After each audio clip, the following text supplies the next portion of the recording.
여러분 안녕하십니까? 이진권 TV입니다. 시사 논평 이심전심 오늘 이야기 시작하겠습니다. 오늘은요 반일 감정에 힘입어서 문재인 대통령 국정수행 지지도가 갑자기 높아졌답니다. 이걸 중심으로 해서 오늘 이야기하겠습니다. 그러니까 문재인 대통령의 이 국정 운영에 대한 여론조사 결과, 그 여론의 지지율이 7월 3주차 51.8%로 올라갔답니다. 그러니까 50% 선을 거뜬히 넘어선 거죠. 이건 이제 리얼미터가 YTN의 의뢰를 받아서 지난 15일부터 19일까지 조사한 결과인데요. 이게 작년 11월 달 3주차 이때 이래 8개월 만에 최고치랍니다.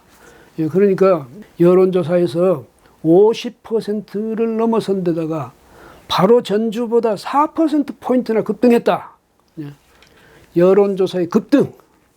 이것 때문에 아마 이제 청와대 문 대통령은 또 문 대통령도 그렇겠죠. 그런데 참모들이 아주 그 잔치 분위기겠습니다. 야, 우리가 잘했지 않냐? 왜 잘했냐?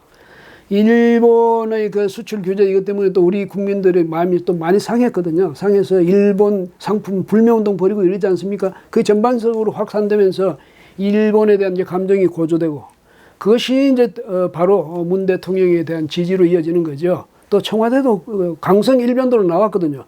뭐 국민들이 볼 때는 문 대통령 조국 수석 당당하게 맞선다. 아, 이래서 박수 보낼 만하다 이렇게 된 거겠죠. 예, 거기다가 또 몇몇 신문이에요. 그 일본판에다가 아마 오히려 일본 역성을 드는 듯한 그런 제목을 단 걸, 이게 이제 청와대에서 이걸 또 공격했거든요. 그런데 우리 국민들은 뭐 좌나 우나 이런 거 따지지 않고 뭐냐면 여하튼 일본에 대해서 호의적인 반응을 보이는 데는 무조건 그건 싫어합니다. 대신에 일본에 대해서 강력히 맞서는 그런 모습을 보면 그건 무조건 지지를 보내요. 왜? 우리 민족 감정이라는 게 있지 않습니까? 그런데 이 감정은 아주 뭐 유전자에 기록되어 있다고 우리가 생각할 정도로 그렇게 아주 뿌리 깊이 내려 있거든요. 왜? 역사적으로 우리가 일본이 우리한테 너무 모질게 했으니까 그 감정 때문에 여하튼 일본하고 관련돼서는 우리가 일본 누구라도 혹시 한 사람이라도 이 상황에서 뭐 일본 역성 드는 것 같이 이렇게 하면 이제 그걸 못 견다는 겁니다. 그 덕을 이제 누가 봤냐? 청와대가 보고 있는 거죠. 그 다음에 이렇게 된 데다가 또 그 일본 후지 TV인가요? 거기서 논설위원이라는 사람이 문재인 대통령이 탄핵을 당해야만 한일 관계가 뭐 정상화될 수 있을 것이다. 또 이런 식으로 이야기했답니다. 예, 또 이런 것이 우리 국민들이 또 감정을 아주 상하게 만들었죠. 그래서 이쯤 이제 되면 우리가 이제 짐작을 할 수 있지 않습니까? 아, 문 대통령하고 조국 수석이 왜 그렇게 아주 일본에 대해서 좀 타협적으로 안 나가고 강대강 한치도 안 물러서고 계속 오히려 공세를 계속 취했느냐. 문재인 대통령이 아직 12척의 배가 있다는 이런 식으로 또 조국 수석이 거기다가 죽창가를 또 SNS에 올리는 식으로 이렇게 했던 이유가 뭔지 이제 대충 짐작이 되지 않습니까? 역시 대중의 정서 이런 걸 움직이는 데는 좌파 정치인들이 참 발군의 그런 실력을 갖고 있다 이렇게 볼 수가 있겠습니다. 예. 어쨌든 우리 이 국민들의 이제 정서가 그러니까 뭐 반일 마케팅은 성공하기로 이미 예정되어 있는 거죠. 그래서 이 반일 마케팅 문재인 대통령 청와대 여기서 일단 성공을 했습니다. 그러니까 지지율도 이렇게 급격히 올라갔고 정부 여당은 내년 총선에 대한 승리의 기대감이 또 높아졌겠죠. 좀 이대로만 좀 가자. 이대로만 가면 어떻게 되나요?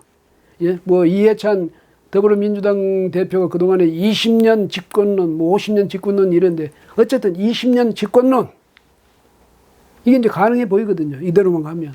그 다음에 자유한국당 여기서는 지금 상당히 좀 많지 않습니까? 일본 쪽을 강력히 공격할 수도 있고, 왜냐하면 일본을 강력히 공격하면 또 정부 편을 들어서 문재인 대통령 편을 들어서 그런다 할 거고, 그러면 야성이 없어졌다 이렇게 할 거고, 그렇다고 문재인 대통령을 지금까지 이제 계속 공격하자니 이 국민 정서가 또 그걸 용납하지 않고 이래서 아마 이제 자유한국당 야당들은 굉장히 곤혹스러운 입장입니다. 그렇게 되니까 어떻게 민주당에서는 더 이제 쾌재를 부르는 거죠. 제발 이대로만 좀 가자 이 분위기로. 특히 이제 청와대에서도 민족 감정을 자극하는데 또 일본을 공격하는데 아주 선봉장 역할을 하고 있는 분이 있지 않습니까? 조국 청와대 민정수석. 그동안에 뭐 여러 가지 말을 많이 만들어냈죠. SNS를 통해서. 뭐 애국이냐 뭐 이적이냐 이런 문제라든지 그 보상 배상 여기에 대해서 그 차이에 대해서 뭐 SNS 가지고 강의를 한다든지 여하튼 뭐 친일파 논쟁을 또 불러일으킨다든지.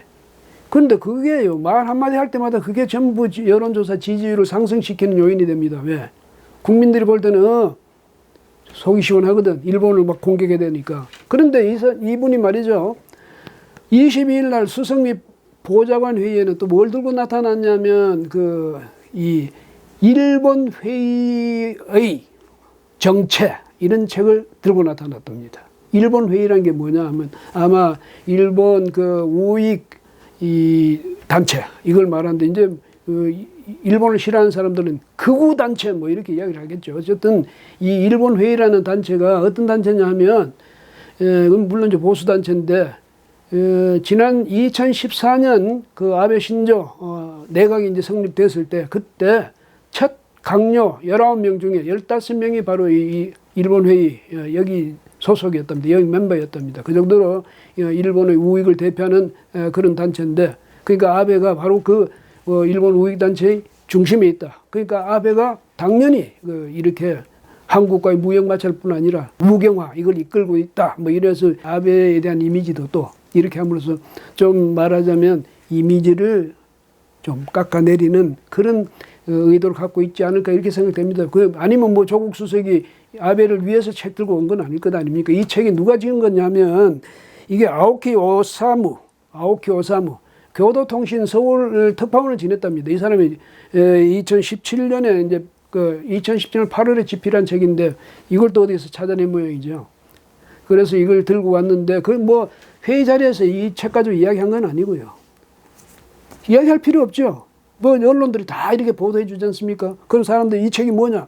그건 언론들이 다 소개해 줄 것이고 아베가 역시 아베는 일본 극우 세력의 중심이구나. 이렇게 이제 생각하겠죠. 그러니까 우리 문재인 대통령, 우리 조국 수석 그렇게 일본에 대해서 화를 내지 않을 수 없는 그런 배경이 여기에 있었거든요. 또 국민이 이렇게 생각해 줄 것 아닙니까?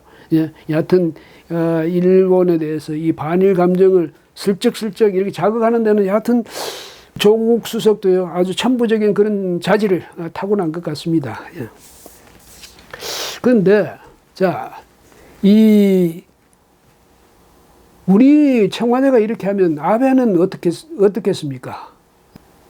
아베는 이거 큰일 났구나, 한국을 달래야 되겠구나 이런 생각할 것 같습니까? 천만이죠. 아베도 잘 된 거예요. 왜? 한국하고 이렇게 각을 세움으로써 어쨌든 참의원 선거에서 아주 크게 승리하지 않았습니까? 물론 반드시 꼭 이것 때문에 승리했다고 말할 수는 없을지 모르지만은 이게 큰 기여를 한 건 사실이죠. 그래서 이제 참의원 124명에 대해서 4석에 대해서 참의원 선거가 이제 있었는데 거기서 연립정당 그러니까 자민당하고 공명당 이 연립정당이 과반수 넘어섰죠. 그 다음에 우익 일본 유신회 또 거기다가 NHK를부터 국민을 지키는 정당 이런 당도 있답니다. 한 사람이 됐어요. 이렇게 해가지고 이제 전체 245명이 참의원이죠. 전체가. 이번에 124명 반만 뽑았지만 어쨌든 그 중에서 161석이 이렇게 그러니까 보수 우익 정당들의 차지가 됐답니다. 근데 이제 여기서 과반은 훨씬 넘었지만은 개헌선에 이르려면 164석이 돼야 되는데 거기에는 3석 좀 못 미쳤다니까. 근데 3석 좀 못 미친 게 좀 아쉽긴 하겠지만 아주 아베로서는 대승을 거둔 겁니다. 그런데 만약에 앞으로 정치 운영을 잘 해나가고 또 야당들이 어떻게 설득하냐에 따라서 164석을 채울 수도 있는 그런 그 정도의 지금 차이거든요. 그래서 아베로서는 전혀 손해볼 게 오히려 크게 덕본 한일 갈등이다. 뭐 이렇게 볼 수가 있겠습니다. 그리고 이미 뭐 중의원에서는 이 연립 정당이 이미 3분의 1을 넘어섰거든요. 연립 정당하고 우익 정당 합하면 우익 정당이 일본 유신입니다. 이렇게 돼 있으니까 일본으로서는 지금 아베 정권으로서는 지금이 해피한 때죠. 근데 굳이 한국하고 또 유화 정책을 써가지고 그 지지 기반을 지지 분위기를 뭐 흐트러뜨릴 필요가 없지 않습니까? 이렇게 양쪽에 다 양국 간의 이 갈등이 양쪽에 다 득이 된다. 이런 지금 상황이 되어 있습니다. 예. 그렇게 해서 이제 지금 서로가 서로에 대해서 분노하는 그런 모습을 보이지 않습니까? 아베는 아베대로 문 대통령에 대해서 또 문 대통령대로 아베에 대해서 이렇게 이제 분노 경쟁을 하는 거죠. 이렇게 할수록 우리에 대한 지지는 더 확고해진다. 그리고 더 지지도가 높아질 것이다. 이렇게 믿을 겁니다. 근데 이렇게 믿어서 그렇게 하는 데는 그거야 꼭 그러겠다면 어찌하겠습니까? 어쩔 수가 없죠. 우리 국민으로서는 청와대가 하는 대로 문재인 대통령 인기가 막 올라가는 사람한테 우리가 잘못했다 뭐 어쨌다 이래 봐야 소용도 없을 거고. 그런데 한 가지 꼭 해줄 말이 있네요. 뭐냐면 문재인 대통령, 조국 민정수석, 요새는 또 문정인 통일외교안보 특보까지 거기 가세를 했대요. 그래서 굳이 TV에서 말이지 논설위원이 이렇게 이야기하는데 이렇게 하면서 일본이 문재인 대통령 교체하려고 한다. 뭐 이런 말까지 하고 이랬던 분이니까 어쨌든 그 덕분에 지금 미국 대사로도 발령 날 것이라는 말도 있고요. 어쨌든 이런 분들이 이렇게 해가지고 쾌재를 부르고 있을지는 모르지만 조심해야 됩니다. 왜 조심해야 되냐? 앞으로 계속 이렇게 가보세요. 그 다음에 우리 경제가 굉장히 타격을 받겠죠. 대기업, 우리나라의 대표적인 대기업들이 대표적인 그 제품에 있어서 엄청스러운 타격을 받으면 그게 우리 경제 전체 주름을 만들어주는 거죠. 만들어내는 거고, 그렇게 되면 우리 민생이 굉장히 어려워지는 건 당연한 거 아닙니까? 그러니까 지금은 이렇다 할지라도 문 대통령의 임기가 점점 말 쪽으로 갈수록 우리 경제가 어려워지면 국민들은 누구를 원망하겠습니까? 당연히 또 정부를 원망하고 집권당을 원망하게 되겠죠. 그걸 생각해야 됩니다. 즐기고 있을 때 아니에요. 지금은 즐겨서 일본만 공격하면 우리가 지지율 올라간다 이렇게 좋아하지 마세요. 좋아하지 않을 거라고 믿고 싶습니다. 설마 그런 거 가지고 좋아하겠습니까? 예, 그런데 앞으로도 좋아하지 마세요. 왜? 그렇게 되면 그 후유증에 대해서는 그 책임을 전적으로 문 대통령과 그 문 대통령이 아주 아끼는 그 주요 참모들이 다 그 책임에서 자유로울 수 없다. 그 책임을 몽땅 짊어져야 될 수도 있다. 이 점을 유념해야 됩니다.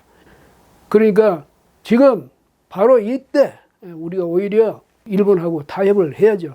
근데 아베는 지금 승리에 도취돼가지고 21일날 그날 아사히 TV하고 그 인터뷰할 때도 저녁에 뭐라 하냐면 우리가 이 강제징용 문제 이거는 자기들은 자기들 그 1965년에 있었던 그 한일협정 그것이 해결이 다 된 거다. 거기서 한 발짝도 물러설 수 없다는 얘기고 한국 청와대에서 제대로 된 답변을 갖고 와야 만나겠다는 것 아닙니까? 아니면 한일 정상회담도 생각이 없다는 이런 식으로 나오거든요. 그러니까 이럴 때 서로가 고집 피우는 게 아니라 서로가 다가설 수 있는, 서로가 뭔가 거기서 타협할 수 있는 길을 찾아야지 괜히 국민들의 지지율 높은 거 이거 자랑하다가 나중에 말하자면 큰 코 다칠 경우도 있다. 이 점을 유념하셔야 될 겁니다. 조심해 주세요. 너무 지금 신나는 그런 얼굴 보이지 말고. 예, 여러분 오늘은 여기까지 하겠습니다. 고맙습니다.